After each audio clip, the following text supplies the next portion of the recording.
Halo guys, perkenalkan nama saya Rizky. Kali ini saya kedatangan tamu yang bernama Kurniawan atau biasa dipanggil Awan.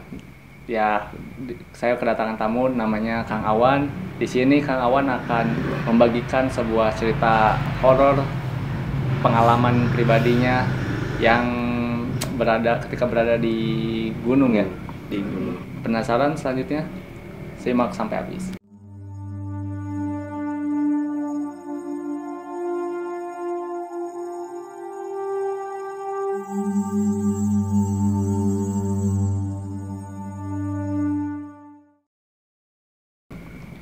Oke Kang Awan, kalau boleh tahu awal cerita seram itu tuh awalnya gimana sih? Nah, waktu itu teh pada saat libur panjang. Libur tahun Tahun 2000 berapa? 18-an, oh 2018 berarti 19-an. udah lumayan lama ya? Ya, kira-kira udah tahun segituan lah kalau nggak salah. Udah lumayan. Waktu itu teh saya masih sekolah SMK atau kuliah semester 1 kalau nggak salah. Gue semester 1. Nggak tahu semester 3 ya, pokoknya segituan lah. Iya. Nah, satu waktu itu kita lagi nongkrong di rumah teman kita di daerah Balenda. Nongkrong biasa kita ngerokok, kita ngobrol. Ya ngopi bareng Nah, gitu. tiba-tiba ada ide keluar, kebut nih, gimana kalau kita main keluar. Nah, dari situ teh yang lain nanya, main keluar kemana? Kita naik gunung. Oke, semua pada oke. Kapan nih? Udah besok aja, Cen. Besok. Oh ya udah, ayo, karena semua bilang ayo. Oh, Oke. jadi persiapannya itu cuman 1 hari ya buat naik gunung atau gimana? Nggak ada satu hari, itu malamnya langsung kita persiapin. Oh, jadi siangnya ngomong, malamnya langsung berangkat. Oh, Kita itu tim berangkat kalau gabut. oh iya. Jadi benar ya, walaupun naik gunung gitu kan, biasanya naik gunung itu butuh persiapan kayak misalnya olahraga dulu biar kuat gini. Enggak ada. Ya ada, waktu itu karena kita lagi kondisi prima, Oh, masih pada kuat-kuatnya, suka Masih olahraga, masih muda, tidak mengenal macam-macam yang aneh-aneh lah. Iya. Makanya kayak gitu. Singkat cerita, kita janjian jam 6 pagi dulu kalau nggak salah waktu itu. 6 pagi. Kita singkat waktu, kita udah nginjek jam 6 pagi. Jam 6 pagi itu mungkin masih ada di rumah teman atau Masih di rumah masing-masing. Oh, masih di rumah masing-masing. Waktu itu karena biasalah baru dadakan teh ya. Iya. Jam 6 pagi itu kalau di Barudak udah jam 10. Jam 10 pagi. Karena ya begadang tidur Ya, dan pasti. tidurnya mantap sekali gitu. Ya. Singkat cerita, kita jam 10 persiapan, kumpulin barang segala macam, beli ataupun nyewa. Beli yang ngedadak gitu. Ya, karena kalau jujur saya waktu itu belum pernah punya pengalaman naik gunung sama sekali. Gak tahu, jadi di pikiran saya naik gunung teh cuman naik aja, terus nginep kayak camping biasa, turun lagi aja. Oh, nah kalau gitu berarti apakah emang semuanya nggak ada Persiapan. nggak ada orang yang berpengalaman lah? Waktu itu ada teman saya 1-2 orang, dia pengalaman naik gunung. Jadi dia yang menyiapkan yang memberitahu barangnya gitu, yang perlu dibawa. apa yang harus dibawa, apa yang harus disewa, kira-kira perjalanan berapa lama, menyiapkan dananya berapa banyak, makanan dan segala macam. Oke, kita bagi tugas aja. Kan kalau nggak salah kita pergi berdelapanan. Kalau nggak salah. Nah, pokoknya dari 8 orang itu ada yang ke tukang sewa, ada yang beli. Oh, bagi-bagi tugas ya. Beli bahan makanan, ada yang ngitung perjalanan, ada yang Rutenya, bahasanya ya konsep lah kalau bahasa kerennya sekarang. Oke, singkat cerita, siap-siapnya jadi jam 4 sore ya. Jam 4 sore udah mulai berangkat nih. Udah mulai kumpul. Kumpul mau siap berangkat. Ya, siap berangkat. Jam 4 sore kebetulan cuaca lagi bagus, kita berangkat aja naik motor 4 motor, dibonceng berdua. Semua peralatan kita anggap udah siap. Kalau nggak salah itu gunungnya tuh di daerah. Ya kalau nggak salah Ya. namanya Gunung ada yang puncaknya tuh puncak masalah. Iya betul. Ya, singkat cerita kita pergi. Pada saat awal perjalanan kita nanya dulu ke semuanya, apakah kalian udah izin ke orang tuanya masing-masing dan berbicara jujur atau bagaimana, dan yang lain pun menjawab semuanya oke, kita udah izin, orang tua udah mengizinkan, nggak ada yang bohong, nggak ada yang apa, persiapan oke. Kita pergi. Pada saat pergi itu perjalanan kalau nggak salah makan waktu sekitar 4 jam. Sekitar 4 jam? Ya, pakai motor karena kita banyak istirahat, ada sholat dulu, ada nongkrong dulu, ngopi dan segala macam. Oh iya, jadi kayak kebanyakan berhenti dulu lah di jalan. Jadi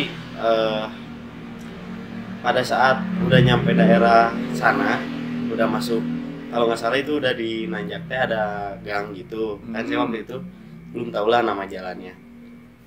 Masuk ke gang itu teh si suasana sudah sepi mencekam dari awal sebelum naik itu. Nyampe itu jam berapa kira-kira? Kira-kira jam 8:30-9-an. Oh jadi rencananya awalnya mau naik malam gitu. Iya. Jadi mendakinya dari malam gitu. Awalnya kayak gitu. Kebetulan juga ada 2 teman kami yang mau nyusul rencananya. Cuman kalau saya boleh jujur, itu teman saya aneh. Maksudnya aneh. Dia yang pertama udah sampai sana tapi balik lagi. Dia udah nyusul duluan, udah sampai duluan, tapi tiba-tiba balik lagi. Punya firasat buruk. Nggak tahu itu firasat buruk atau nggak tahu kebetulan, saya nggak ngerti. Cuman ya mungkin setengah hati. Oke lah, karena dia hatinya nggak enak, kita nggak usah paksa. Nah, kalau yang satu lagi tiba-tiba ngabarin nggak jadi karena ada urusan mendadak.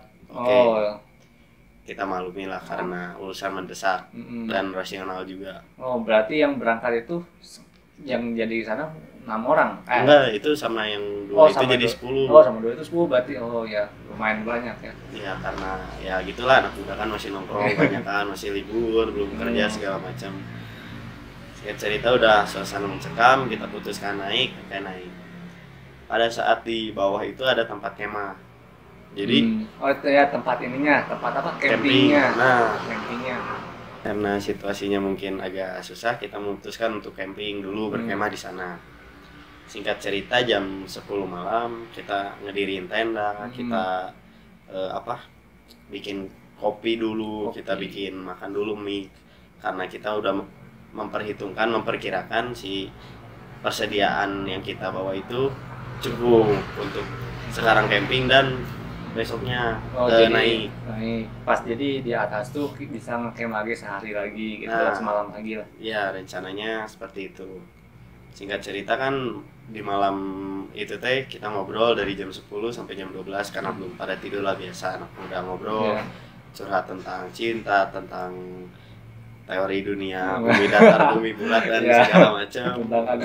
Tentang agama, kehidupan. Wah, ngedadak jadi pintar lah kayak profesor gitu. Makanya kayak mungkin kalau menurut saya itu titik awal mula kesalahan ya, karena apa ya, yang namanya gunung itu kan pertama tempatnya sakral, maksudnya sakral itu tempat yang bukan dihuni manusia aja gitu, ada binatangnya, ada makhluk lainnya, dan kita semua harusnya saling jaga, nggak saling ganggu gitu. Kalau kita mungkin kan ngobrol terlalu keras, terlalu sompral, mungkin ada kata-kata yang tidak pantas juga keluar.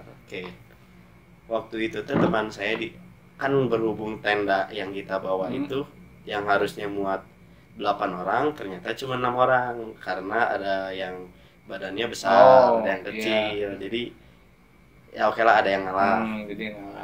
Kalau nggak salah ada teman saya berdua di tidur itu tenda kan ada sletingnya. Yang ininya apa namanya? Sleting ya buat gitu. Penutupnya. Kayak ininya apa?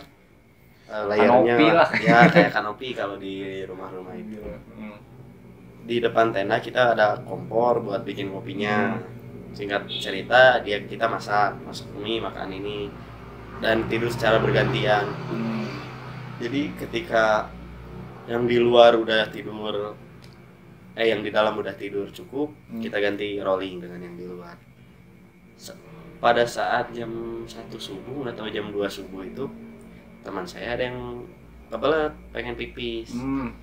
Oke lah, karena saya di situ posisi lagi tidur, tapi kedengar gitu karena mau siap-siap rolling. Dia pergilah ke WC. Di situ kebetulan si WC-nya itu gelap, nggak ada penerangan, nggak ada lampu, nggak ada apa, dan di sekitar posisinya jauh gitu dari tenda itu nggak jauh, cuman kira-kira jalan 50 meter lah, 50 meteran, masih kelihatan oleh mata pun. Teman saya jalan, tiba-tiba lari ke tenda, saya kaget, semua bangun. Dia lari dengan bahasa yang kurang pantas lah. Wajik cenah, harudang cenah. Naon bro cenah. Kita bangun teh, ditanya kunaon. Tadi di WC cenah. Orang ningali nu aneh cenah nu pokoknya nu eueuh cenah. Maksudnya gimana? Ada kayak kain putih ngelewat, ada bayangan hitam atau yang kayak itulah, ada bayangan hitam ngelewat. Gangguan. Ya.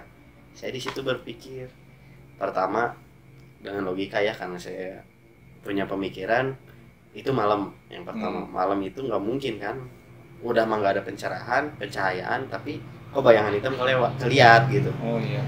Ya mungkin dia ngantuk. Oke lah, menurut saya itu masih rasional. Kita bilangin, oh mungkin lo ngantuk mungkin karena kurang tidur. Enggak, dia bersikeras bilang enggak, gua masih kuat, masih belum mau tidur. Ini gue ngeliat pakai mata kepala gue sendiri. Ya udah oke, ada apa? Udah gini aja, gue minta antar. Dia tangannya gemeteran, semua kan jadi panik kan, mungkin kedinginan. Kasih jaket dulu, dia kasih kopi dulu, biar santai. Oke, diantar lah sama temannya yang satu lagi. Pas udah dia sampai ke WC, tiba-tiba beres, dua-duanya malah lari. Nggak lari, tapi jalan cepat dengan muka tegang. Kayak yang ngelihat sesuatu juga. Ditanya lagi lah, kenapa lu berdua? Orang lihat hawanya beda lah, si suasananya mencekam, tambah mencekam, kayak yang di belakang teh, gua merinding ya. Ada yang apa? Ada yang kayak yang ngikutin, ada yang ngawasin gitu. Halusinasi mungkin bro, mungkin cuman pikiran lu aja karena suasananya gelap.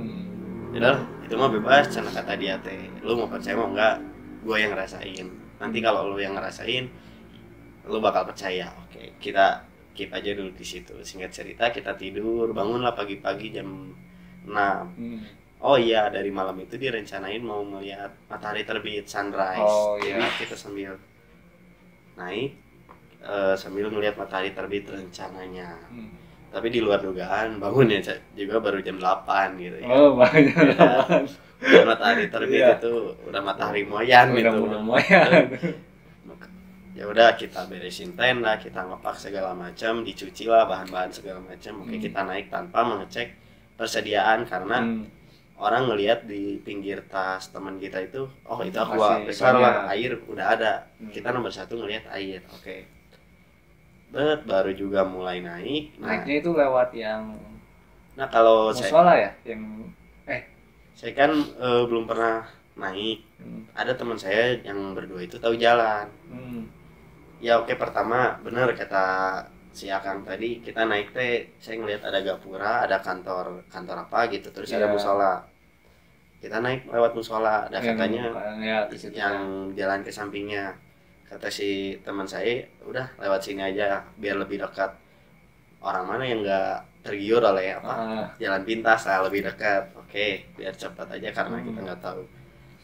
Dari awal naik pun perasaan udah beda. Maksudnya beda teh gimana ya? Kita tuh ngelewat kayak bukan perkampungan, ada rumah dari kayu gitulah. Tapi ada penghuninya? Bukan rumah, gudang gitu. Gudang. Kalau nggak salah ada. Gitu ya? Enggak saung, tapi lebih besar, kayak lebih gudang di peternakan lah kayak gitu. Kalau di luar negeri mah ada penduduk lokal, kita tanya, Pak maaf kalau jalan ke puncak apakah bisa dari sini jalurnya? Si bapak ngejawab, oh bisa deh, tinggal lurus aja terus nanti ada pos 1 yang ada tandanya gimana saya lupa lagi, nanti ada ini. Oh ya, karena kita udah bertanya dan si teman saya pun udah yakin, kita lanjut. Pada saat tanjakan pertama itu saya ngelihat ke belakang dan mendengar kok ada suara anjing gitu. Tadi kan nggak ada. Lihat ke belakang, oh ada anak anjing, oh berarti dia ada pemiliknya lah, oke berarti harusnya rame kan, itu logika saya berarti benar, mungkin jalan perkampungan atau gimana lah. Naik ada teman saya yang badannya agak besar, dia sebelum naik itu muntah, nggak tahu kenapa.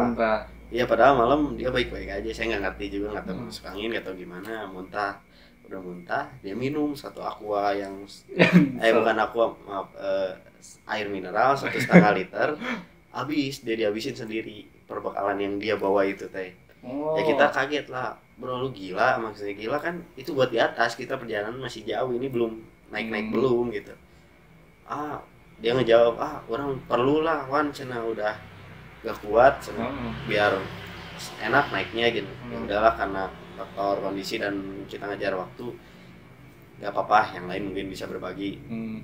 Naik di pos 1, kita nginjak pos 1, ada apa ya itu namanya, ada tali yang nunjukin jalan bahwa jalannya harus lurus gitu, harus nanjak.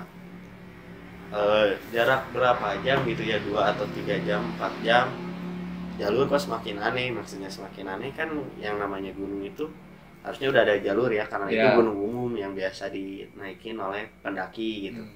Harusnya udah ada jalur, kok ini malah ngelihat batu-batu besar, malah ada tebing-tebing yang curam, ada pokoknya kalau gunung itu gimana ya, ini ibarat gunungnya kita muter ke pinggirnya gitu. Jadi kita mipir gunung aja gitu. Jadi belum ada orang yang lewat sana itu. Kemungkinan besar ya, karena jalurnya pun masih alami gitu, nggak ada jejak sepatu, kendaraan ataupun yang lain sebagainya, nggak ada yang kayak dibuka jalurnya gitu, dipotongin pohon, nggak ada.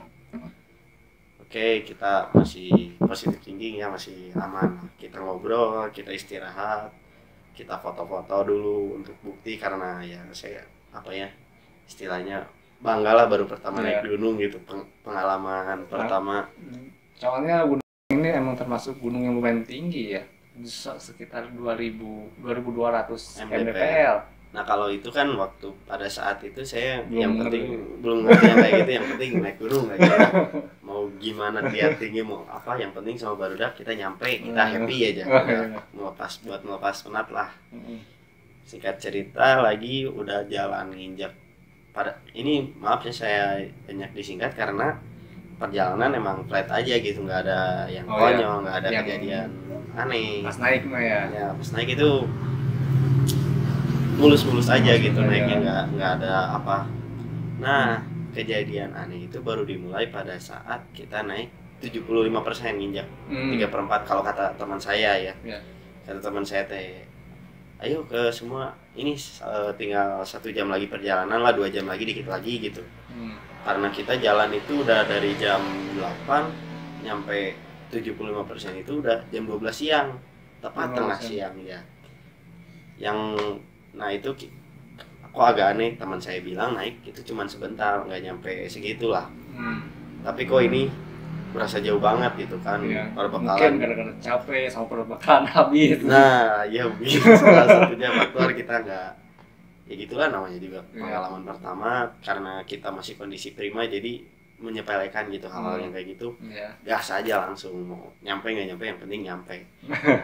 Pada saat 75% itu teman saya bilang ada batu besar itu kayak apa ya, kayak papan seluncur gitu, bukan papan seluncur atau ya apa ya, batunya kalau lu pernah lihat film SpongeBob itu ada batu yang dipakai buat ngirim pizza, Patrick si Squidward sama SpongeBob kayak gitu, cuman ada tulisan aneh. Kalau disebut tulisan sih mungkin tulisan, tapi itu kayak simbol-simbol huruf yang saya nggak ngerti, mungkin huruf kuno gitu, nggak tahu gimana, bahasa Sunda mungkin atau bukan. Hampir mirip kayak gitu, kayak aksara-aksara, entah itu Sunda entah itu Jawa ya, saya nggak tahu ya. Cuman kata teman, lihat ini di batu ini kok ada ukiran, bilang dia ukiran-ukiran aneh, apa ini kira-kiranya artinya. Saya di situ mungkin orang sini mungkin atau apalah, positif thinking, kita nggak mau lah ada pikiran aneh. Nggak lama kemudian tiba-tiba teman saya yang badannya agak besar-besar itu sama yang tadi muntah di bawah diem, terus bilang, ada teman saya, bro udah lu duluan aja naik. Lu kenapa? enggak, gua mau di sini aja istirahat, gua mah nggak akan ini dulu, nanti kita nyusul. Pertama dia bilangnya gitu, nanti kita nyusul. Oke lah, karena gua juga bawa tenda, bawaan gua juga berat, walaupun temen gua lebih berat, tapi ya karena faktor ulah ya. Oke, gak apa-apa. Ya udah, nanti mana nyusul aja, orang duluan. Oke, orang istirahat di atas di tempat yang enak buat foto-foto dulu. Oke, kalau orang nggak nyusul jarak, orang bilang sama yang temen gua itu, kalau kita nggak nyusul, mungkin jarak 1 jam, lo duluan aja. Jadi berarti kita pulang duluan, turun duluan. Ya udah, karena kesepakatannya kayak gitu, oke lah kayak gitu. Singkat cerita kita berpisah, kita yang bertiga ini udah bingung. Maksudnya bingung teh karena kondisi fisik badan yang lumayan besar kan, tenaga otomatis lebih kecil dari teman yang lain. Dia bilang, udahlah kita turun aja yuk duluan. Oh, jadi yang turun itu sekitar bertiga kita. Oh, jadi yang 5 orang itu masih naik, masih ngelanjutin perjalanan. Karena kita bertiga udah sepakat mau turun, ya udahlah kita turun aja, udah, daripada dipaksain juga nggak akan benar. Yang kedua, ternyata pada saat saya mau mengecek persediaan, kok habis, air itu semua habis di teman kita yang di atas. Waktu itu kita kepikiran untuk nelpon, atau waktu zaman apa ya, zaman pakai BBM itu udah lewat, ada aplikasi lain lah buat ininya, buat ngontaknya. Oke, karena nggak ada sinyal, sambil apa ya? Ya jadi kita kan karena kondisi fisik yang agak besar temen gua ya, kita sepakat buat turun lah. Oke, kita turun. Nah, keanehan atau kejanggalan mulai dari sini, mulai terasa. Pertama, pada saat turun jangka waktu 1 jam itu, karena kita ngecek tadi perbekalan udah kosong, mungkin karena faktor capek dan lain sebagainya, saya ngerasa ada yang ngebisik ke saya, itu merinding aja. ada yang ngebisik, udah lu kan berat, tapi pakai bahasa Sunda gitu. Eta tenda teh berat, daripada dicecekal, misalnya alungkeun ka handap, tuh gua nama merinding langsung. Alungkeun we ka handap, nanti geus di handap cokot deui ku maneh, kitu we terus nepi handap. Kalaupun rusak dikit, ya udahlah, tar ganti aja, paling murah mungkin berapaan. Gua bukan mau nyepelein harga, tapi karena kondisi ya, daripada daripada gua tambah maksain, mikirnya gua ke dokter lebih mahal, mending gua ganti tenda aja lah. Dilempar lah itu tenda. Dilempar lah tenda. Pandangan pertama masih mulus, gelutuk dia berputar terus ke bawah, lurus. Gak lama kok belok si tendanya. Belok sendiri itu. Iya, si tendanya teh belok sendiri, langsung jatuh ke jurang. Oh, jurangnya itu lumayan. Kalau disebut kira-kira berapa meter? Saya kurang tahu, tapi karena saya ngelihat kita kan naik gunung, kata teman saya udah 75%-an. Ya otomatis 3/4 gunung lah, dari ketinggian 2000 berapa tadi, 2200-an. Ya dari segitu 75% berarti ketinggian 1700-an mungkin. Ya tinggi banget mungkin ya. Jatuh lah si tenda itu teh. Tenda jatuh, teman gua semua pada kaget tapi nggak lebay gitu. Cuman dia heran aja, bingung ke gua sambil nada negur gitu. Ngapain gitu? Maksudnya dilempar tendanya. Bro, lu kenapa cina tenda dilempar? Gue capek bro. Ya bukan gitu atuh, kalau gitu kita gantian aja, kenapa nggak bilang? Terus gue jawab, gue nggak mau nyusahin yang lain gitu. Ya terus kenapa itu dilempar tenda, itu sayang loh, kita nyewa mahal, itu nyewa bukan tenda punya orang, bukan punya teman-teman kita, apalagi punya lo. Udah gue tanggung jawab ya dari situ. Oke, kita nggak mau ada perdebatan, beres aja, singkat cerita. Udah, pada saat ke jurang, karena saya ngelihat pada saat si tendanya jatuh itu, saya berpikir, kalau lapor ya udah saya ganti wayahna ini mah, saya harus tanggung jawab kan. Tapi nggak tahu kenapa ketika sesaat beres berpikir hal tersebut tendanya nyangkut, ada pohon, nyangkutlah di pohon itu si tenda. Kalau saya kira-kira mah jalan seperti dari saya sama sih 50 meter enggak lah, 20 meter lah, 20 meteran ke bawah ya, ke bawah agak jauh.